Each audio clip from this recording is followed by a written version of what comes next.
पूर्वांनी परत आणला होता की सुपुत्राची नेमकी समर्थाने सांगितलं आवश्यकता आहे. हा सुपुत्र म्हणजे नेमका कसा असावा, व्याख्या काय त्याची.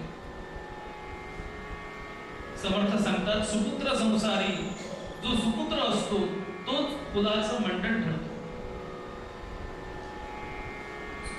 म्हणून याला समकालीन झालेले संत श्रेष्ठ तुकाराम महाराजांचा अभंग आहे. काय अभंग आहे ते म्हणाले, 7-8 मुलं नकोच म्हणाले व्हायला, पुढे एकची तो पुत्र मायपोटी, पण कसा असावा, नामस्मरणे उद्धरे कुळे पोटी. रामरूपी जन्मला कीर्तिवंत कोण म्हणाले, अंजनीचे उदरी हनुमंत एकटाच झाला म्हणाले. नाही तर तुकाराम महाराज म्हणतात, तुका म्हणे हरिसी विनमुख, गांधारीचे उदरी ते 100 होते. आणि ते कसे होते, ते 100ही मूर्ख होते. नाही त्यांना असं म्हणायचंय, त्यातला एक एकटा शतमूर्ख होता. म्हणजे 100 गुणिले 100 असं गणित सोडवावं लागेल, सोडवायचं झालं तर. अशा मुलाची अपेक्षा नाही. एक असू दे म्हणाले, पण तो कसा असू दे, संपूर्ण कुलाचा उद्धार करणारा असावा. नाही तर 2 मित्र प्रवासाला चालले, अचानक एका ठिकाणी दोघांची भेट झाली. दोघे जण निघाले होते, बरेच दिवस भेट नाही. आणि समोरासमोर आल्यानंतर एका तीर्थक्षेत्रावरती दोघांची भेट झाली, दृष्टादृष्ट झाली. आणि लक्षात आलं, त्यांनी विचारलं, तू अमुक का रे? हो म्हणाले, मी. तू अमुक का? हो. बरं म्हणाले, काय असतं कसं काय सगळं विचारलं एकेका. आपण शिक्षण झाल्यानंतर नोकरी निमित्तानं वेगळे झालो, ते आजच भेटतो म्हणाले. आता रिटायरमेंटला म्हणाले 4-5 वर्ष बाकी आहे. एक आलं सांगितलं. दुसरा म्हणाला, मी आता तसंच आहे माझं काही. चर्चा होता होता होता एकाने विचारलं, तुझ्या घरची परिस्थिती कशी, मुलं बाळ वगैरे? तो म्हणाला, दुर्दैव असं लग्न झालं म्हणाले, पण मुलं बाळ कोणी झालीच नाही झाली. दुर्दैवाने म्हणाले, तू भाग्यवान आहेस. काय सांगतो हा मित्र दुसरा? नाही म्हणाले, तुझा अनुभव का? नाही म्हणाले, माझा अनुभव असा आहे. तुला किती मुलं झाली? एक नाही म्हणाले, 5 मुलगे झाले. अरे मग तू खरं भाग्यवान. मी कसा भाग्यवान? नाही म्हणाले, 5 झाले पण एकही उपयोगाचा नाही. कसे आहेत म्हणाले, एकेकाचे गुण सांगू. मोठा जो मुलगा एकाने म्हणाले, तो कसा आहे, ज्येष्ठो भृंगी तमाल भक्षण परा. दुसरा जो मुलगा आहे त्याचा म्हणाले, आयुर्वेद रसशाळेचा कारखाना आहे. काय करतो, सकाळ झाली की पाटा वरवंटा घेऊनच बसतो, काहीसं वाटण्याकरता. पाल वगैरे असतो बघा, उज्जैन भागात मिळतो.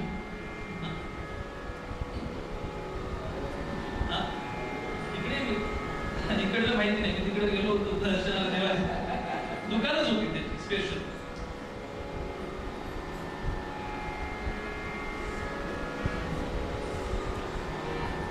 तिचं कळतो म्हणाले, तर तो सकाळ झाली की वाटतो, पण तेवढ्याला भागत नाही. म्हणून तमाल भक्षण परा तस्यानुजौ मद्यपि. बरं म्हणाले, पण त्याच्या पुढला तो तरी बरा असेल. तो म्हणाले, आर्य मदिरा मंडळाचा आजीवन सभासद आहे म्हणाले. संध्याकाळ झाली की त्याला घ्यावीच लागते. बरं म्हणाले, आणि सकाळी ते चांगला असतो, कारण सकाळी सुद्धा नाही म्हणाले. काही असं त्या क्षेत्रातल्या लोकांना माहिती आहे, इथं कोणी नसतील तसे. कसं तर तुम्ही म्हणाले, बुवा तुमचा काय अनुभव आहे? बरंच बोलताय त्या बाबतीत. कसा सांगतो म्हणाले, सकाळ झाली की पुन्हा तो आदल्या दिवशीची उतरड्या करता उतारा म्हणतात.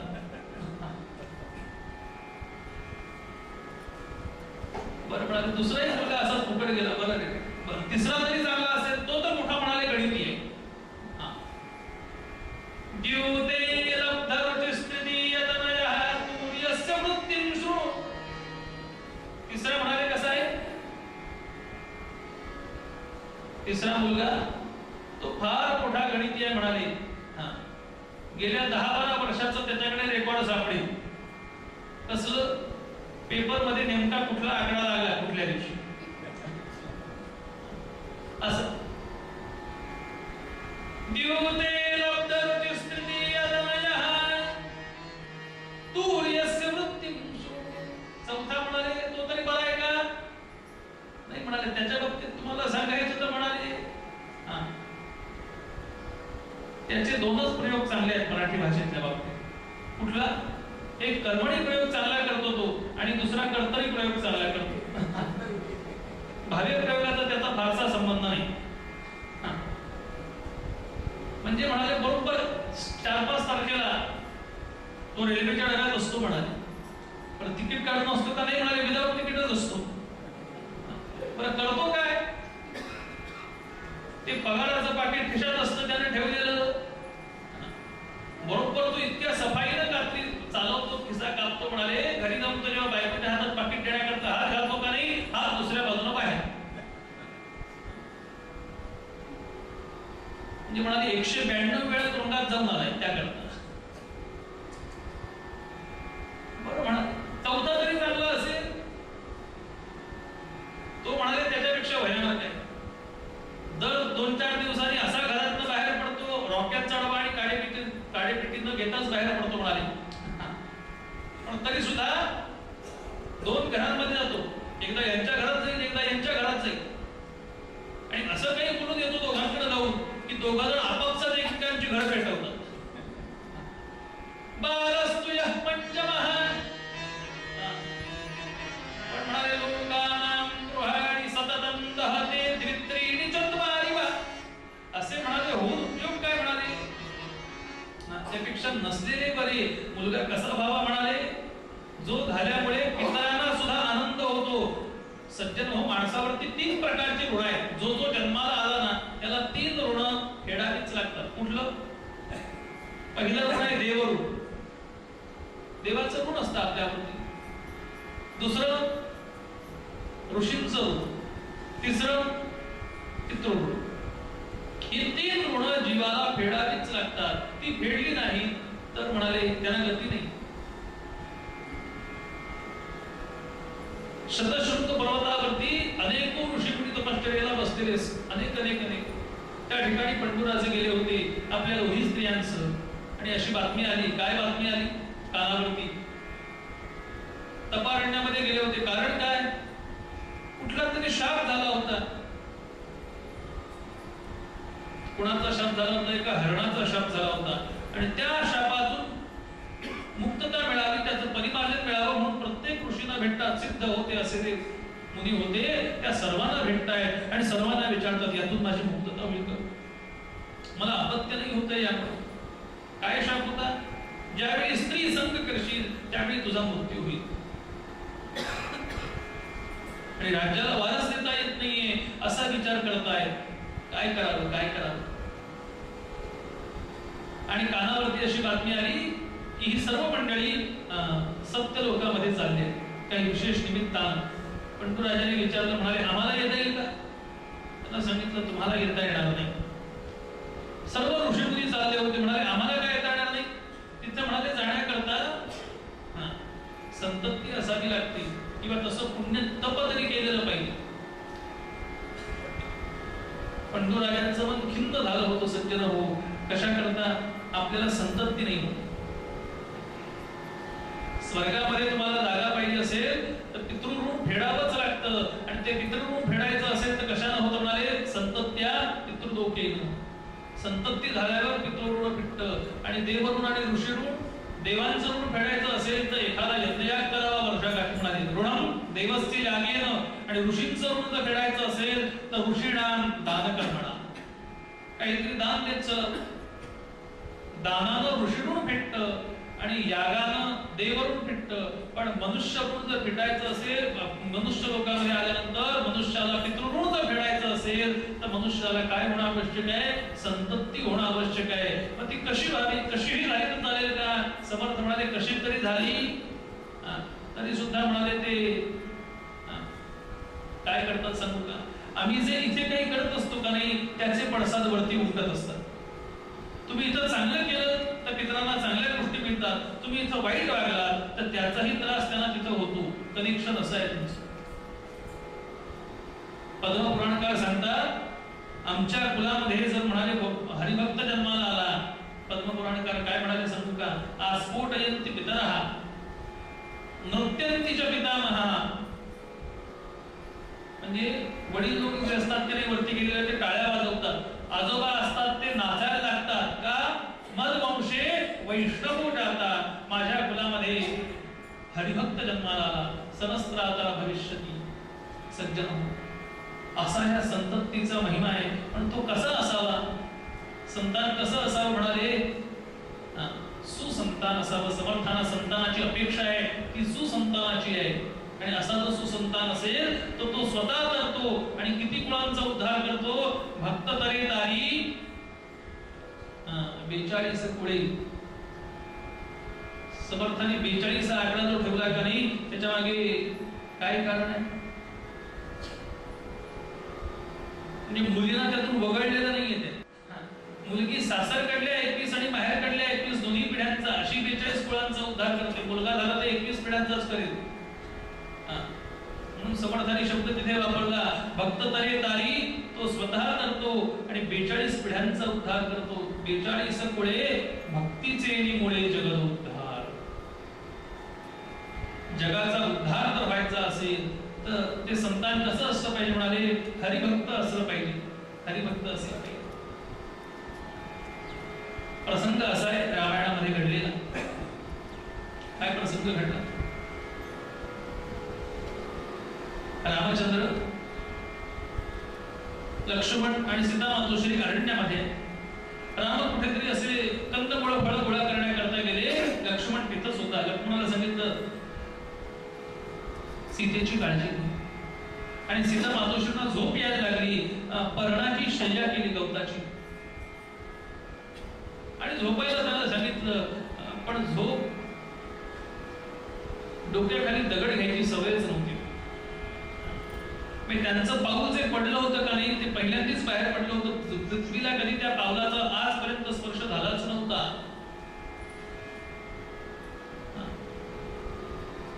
राजकन्या असताना त्यांचं पाऊल ते जमिनीला कधी लागलंच नाही. वारा अंगाला लागायचा पण तो कुठला बाहेरचा वारा लागत नव्हता. वाळ्याच्या पंख्याने घातलेलाच वारा अंगाला लागायचा. पाऊल जर पडलं ते गुलाबांच्या किंवा फुलांच्या मऊ मऊ अशा पाकळ्यांवरती पडावं किंवा मऊ मऊ अशा गालिचांवरती पडावं. आज हीच पावलं जमिनीवरती पडतायत. पर्णाची शय्या केलेली. लक्ष्मणांना सांगतात भाऊजी म्हणाले झोपायला ठीक आहे खाली म्हणाले, पण डोक्याखाली मऊ असं काही मिळालं तर बरं होईल. तुम्ही बसा म्हणाले की तुमच्या मांडीवर झोपलं तर चालेल का डोकं ठेवलं? लक्ष्मणाने सांगितलं ठीक आहे म्हणाले. आणि लक्ष्मण तिथे बसले आहेत. सीता मातोश्री शांत त्यांच्या मांडीवरती डोकं ठेवून झोपले. रामचंद्राने दुरून येताना पाहिलं हा सगळा प्रसंग आणि रामचंद्र म्हणाले यद्यपि शुद्धम लोक विरुद्धम. म्हणाले काय सीता मातोश्री कसे आहेत, लक्ष्मण कसे आहे हे मला माहिती आहे म्हणाले, पण जरी शुद्ध असलं तरी सुद्धा लोक विरुद्धम ना करणीयम ना चरणीयम.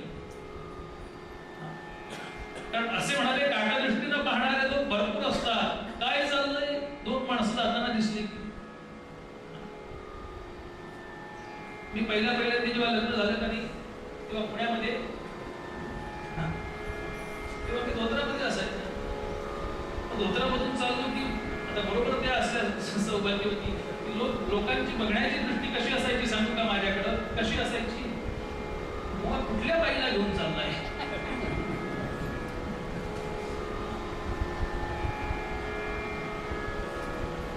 सज्जन हो, यद्यपि शुद्धम लोक विरुद्धम ना करणीयम ना चरणीयम. रामाने विचार केला. परीक्षा घेऊन आले कसे काय बोलतात बघू तरी.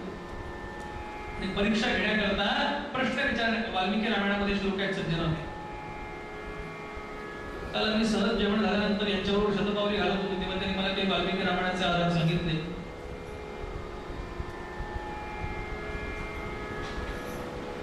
वास्तविक खरं इथं कीर्तनकार दुसरा कुठला यायची गरजच नाही. इतकं सुंदर यांचं चिंतन आहे. यांनी मला जे ऐकवलं का नाही, बुवा म्हणाले हे ट्रेलर आहे, पिक्चर तुम्हाला अजून दाखवलाच नाही म्हणाले.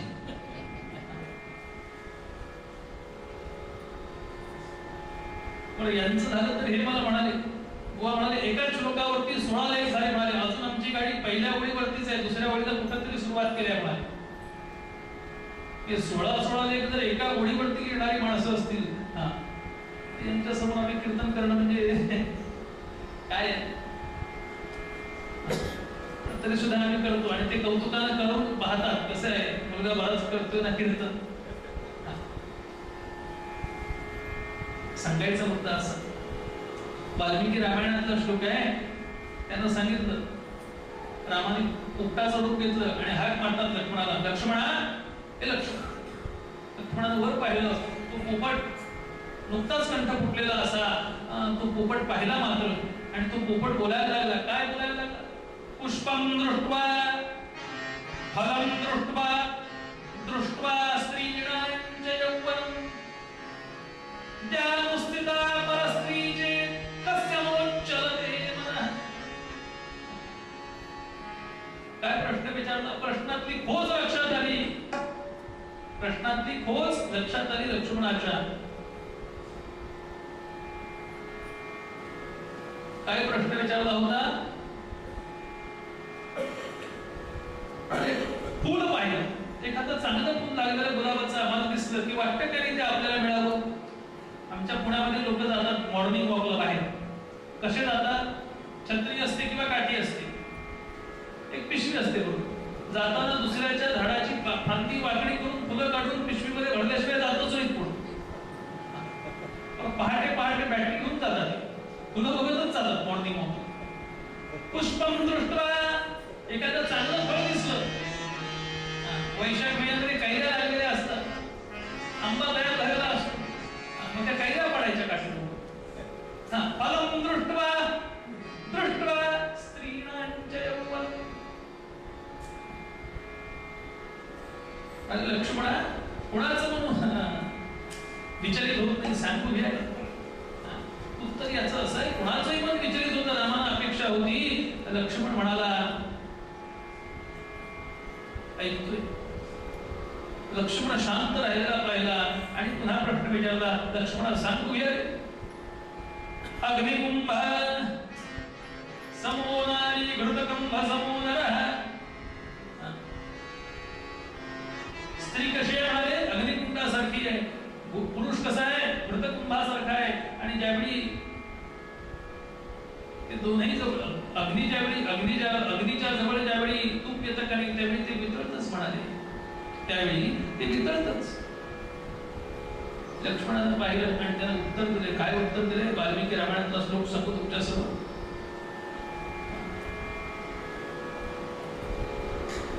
मातायस्य शुचिर्दक्षो पितायस्य शुचिर्भूतः उभयं यत्र संभूतो तस्य नोच्चलते मनः.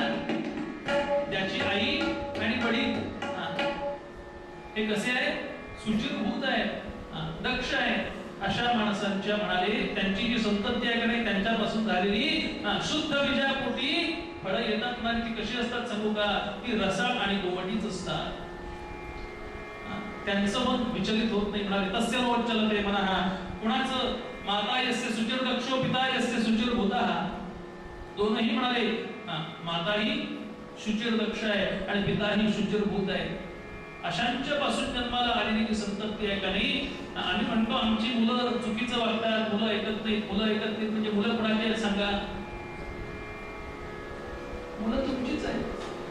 मग तुमचे जे गुण आहेत ते त्यांच्यामध्ये येतात, वेगळे काही येत नाही. वेगळे कुणाच्या वेगळे गुण कुठले येतात का? वेगळे कुठलेच येत नाही.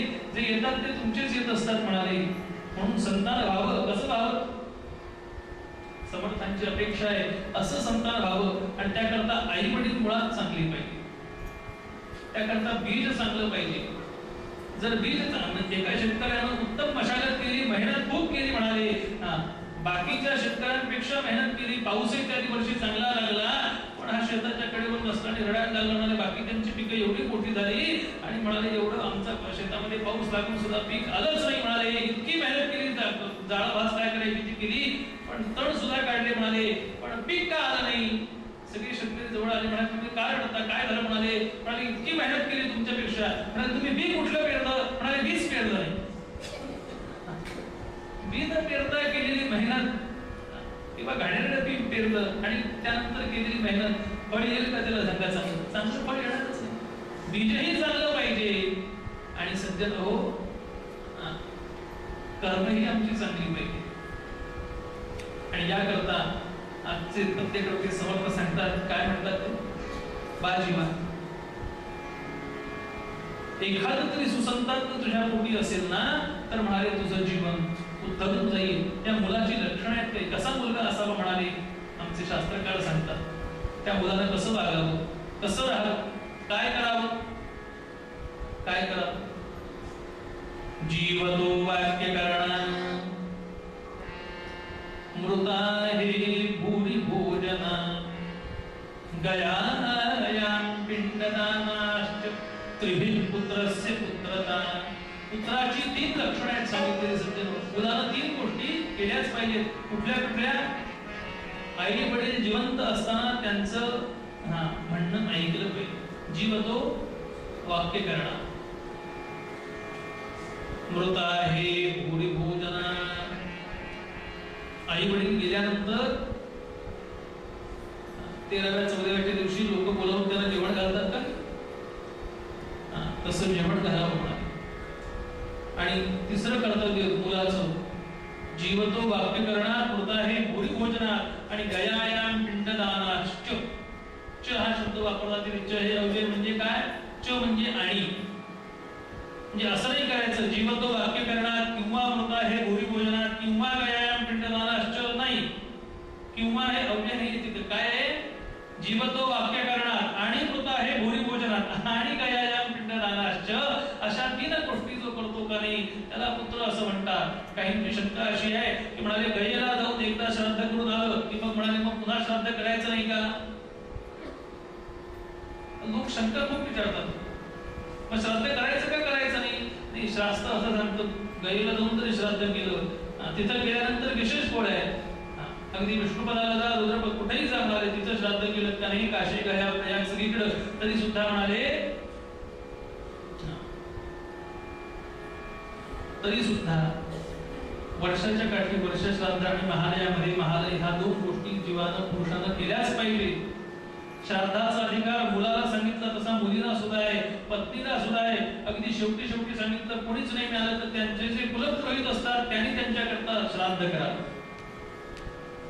शास्त्राने इथपर्यंत मर्यादा घालून दिली. म्हणाले पुढे मुलंच झाली नाही, काहीच नाही, म्हणाले एकटाच आहे, मग काय करायचं? त्याचं श्राद्ध त्यांच्या कुलाचा जो पुरोहित आहे त्यानं करावं. आणि जर ते केलं नाही, एकानं मला शंका विचारली, म्हणाले बुवा ते आता दुसऱ्या योनीमध्ये गेलेले असतात, ते काय तसेच राहिले आहेत का आमचे पितर? म्हणाले वरती वासांसी गीता काय सांगते? वासांसी जीर्णानी यथा ह्या नवानी कृष्णानी नरोपराणी. आमचा कपडा फाटल्यानंतर आम्ही नवीन घालतो त्याप्रमाणे म्हणाले हे शरीर टाकून तो आत्मा दुसऱ्या शरीरात जातो. मग म्हणाले त्याला इथं केलेलं श्राद्ध कसं मिळणार?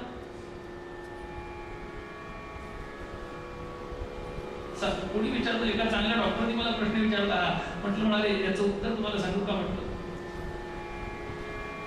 कसं मिळतं? ते कुठल्याही योनीमध्ये जाऊ देत म्हटलं. म्हणजे अगदी गाईच्या योनीत असू दे, कुत्र्याच्या असू दे, मांजराच्या असू दे, कुठल्याही योनीमध्ये असू दे, तुम्ही इथं श्राद्ध केलं की त्यांना त्यांच्या स्वरूपामध्ये अन्न तिथे मिळतं. एक मुद्दा. आणि दुसरा मुद्दा, आणखीन एक मुद्दा सांगतो. आणखीन एखादा सांगितलं मला कालगणना विचारले, म्हणाले वर्षातून आम्ही म्हणाले 2दा श्राद्ध करणार, बाकीचे 362 63 दिवस म्हणाले किंवा 360 दिवस हे काय उपाशीच राहणार का? म्हणाले आहे मुद्दा. 360 दिवस आम्ही रोज करतो का श्राद्ध त्यांचं? ब्रह्मयज्ञामध्ये नित्य पितृतर्पण सांगितलेलंच आहे. ऋषी तर्पण आहे, देवतर्पण आहे, पितृतर्पण आहे. पण ते करत नसून ठीक आहे म्हणाले, पण वर्षाकाठी 2दा केलं तर ते श्राद्ध जे सांगितलंय का नाही ते श्राद्ध जर केलं तर म्हणाले त्यांना ते मिळतं का नाही? ते कसं आहे सांगू का? त्यांची कालगणना सांगतो. ब्रह्मदेवाचा दिवस आणि आपला दिवस यात फरक आहे का नाही? किती फरक आहे? पंचांग उघडून बघा म्हणजे कळेल. एवढी वर्ष जेव्हा झाली तेव्हा ब्रह्मदेवाचे किती दिवस झाले? किती आयुष्य झालं? 50 वर्ष झालं. आणखी काहीतरी दिवस झाले. किती युग गेली की अमकी अमकी युग एकदा गेली की ब्रह्मदेवाचा काहीतरी एक दिवस होतो असं म्हणतात. 4 युग एकदा येऊन गेली. आमचा दिवस किती वेळाचा असतो? 24 तासाचा असतो. ब्रह्मदेवाच्या ठिकाणी कालगणना त्यांचा दिवस फार मोठा आहे. हा, पण जेवढा त्याचा दिवस तेवढीच त्याची रात्र असते. तसं पितृलोकांचा दिवस किती आहे सांगू का? आमच्यापेक्षा तो थोडा जवळ आहे. प्रत्येक चंद्रावरती गेला तर तिथला दिवस निराळा आहे ना. तिथल्या गोष्टी आजचा बोध हेच सांगतोय, मी काही वेगळं नाही सांगतोय तुम्हाला. मंगळावरती गेला तर तिथलं कालगणना आणखी निराळी आहे. मंगळ जाऊ दे हो, बाकी सगळंच जाऊ दे. तुम्हाला सांगू का, आमच्या पुण्यामध्ये आला तर तिथला दिवस आणि ग्वाल्हेरचा दिवस यात फरक आहे का नाही? दिनमान काढलं तर तेच तुम्ही परदेशामध्ये अमेरिकेमध्ये गेलात तर आता इथे किती वाजले तितकेच तिथे वाजतात का? तिथे वेगळं असतं. तिकडे इंग्लंडला मॅचेस चालू आहेत, ते इथे किती वाजता बघतो आम्ही, तिथे किती वाजता सुरू होतात. इथे किती एवढी कालगणनेमध्ये फरक आहे. पितृलोकांची कालगणना मला सांगू का, इथं ज्यावेळी आमच्याकडे 360 दिवस होतात का नाही, तेव्हा त्यांचा एक दिवस होतो. म्हणजे आम्ही वर्षाला श्राद्ध करतो का नाही, ते त्यांना दर दिवशी जेवायला मिळाल्यासारखं आहे. आणि ते पितर तिथं वाट बघत असतात, त्या दिवशी येऊन तुमच्या दरवाजामध्ये वाट बघतात ते. आणि त्यांना जर आम्ही त्यावेळी दिलं नाही ना, शास्त्रानं सांगितलं शक्य असेल तर पिंडदानाचं श्राद्ध करावं, ब्राह्मण बसवून करावं, पिंडदान करावं. नाही केलं तर म्हणाले त्याला ब्राह्मणाला दूध पेळ देऊन तरी त्यांच्या नावानं तर्पण करून घ्यावं. ते काहीच जमलं नाही तर म्हणाले थोडंसं गवत जाळावं. आणि तेही जमलं नाही तर दक्षिणेकडे तोंड करून शेवटी गावाच्या बाहेर जावं आणि त्यांच्या नावानं ओरडावं. म्हणाले मला काही जमत नाही, तुमच्या कुठे जन्माला आलो, तेवढं करण्याइतकी सुद्धा माझी पात्रता नाही, असं ओरडलात तरी श्राद्ध होतं. पण ते मनापासून ओरडा. श्राद्ध या शब्दाचा अर्थ तसा आहे, श्रद्धया दीयते तत् श्राद्धम. जे श्रद्धेने दिलं जातं त्याला श्राद्ध असं म्हणतात. आणि तुम्ही इथं ज्या गोष्टी करता का नाही, त्या साऱ्या गोष्टी तुम्हाला तिथं वरती पितरांना मिळत असतात.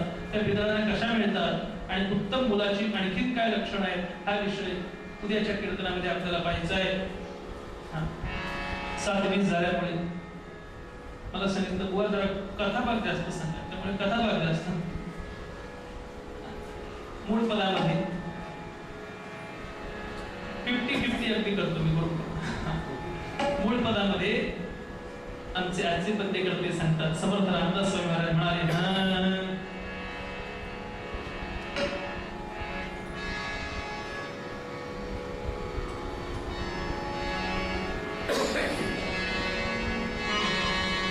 सुबुध